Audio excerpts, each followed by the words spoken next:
欢迎各位收看《跟着老马学 D 水牛》的第5集。那我们今天呢，要用钢笔的弧形呢，去画出一个什么东西呢？画出像极了爱情。怎么画呢？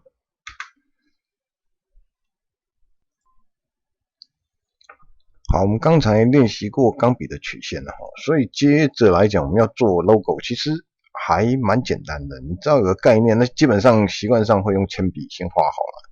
那即使铅笔不先画好，其实我觉得也都还 OK。好，那我先画一个心哈，好，来，所以一颗爱心的心，画的丑没关系，不用担心哈。那我这边往右移的时候，就有一个弧形了，对不对？点这里，我就可以画另外一个弧形，对不对？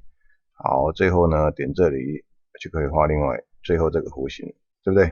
好，那这个如果要让它直，你可以按 Shift 按住，嘿，它就会变直。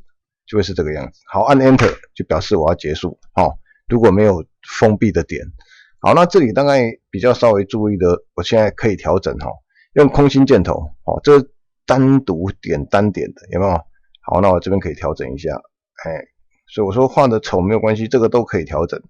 那另外一个就是说，这两点希望在同一条直线上，所以我会点这个按来 Shift 按 Shift 哈。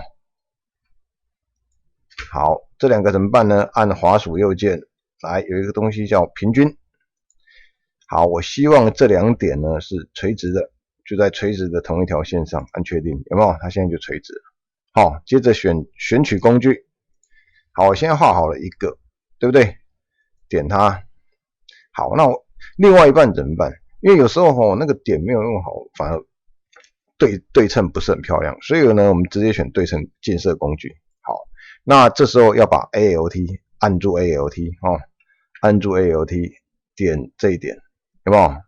十字下面是这个减号，好点，有没有？它直接跳过来给你看一下浴室了，因为我们有勾浴室，对不对？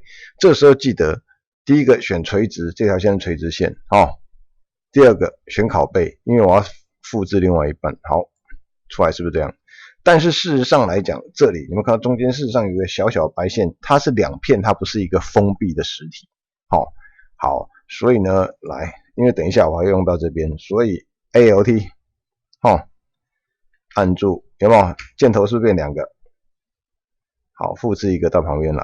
我等一下事实上是要用这个了但是我这边顺便讲一下。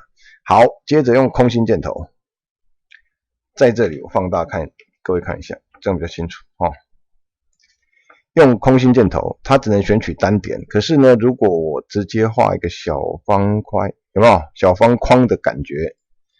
它把这边的这一点跟这边的最前面这一点一起选。好，一样我们刚才用过的平均。好，确定二者就两者是叠在同一个点上。接着按合并，那这个就会合起来了。底下也是一样，来先选平均。二者，再选合并。好，那基本上你看我们的心是一个完整的实体。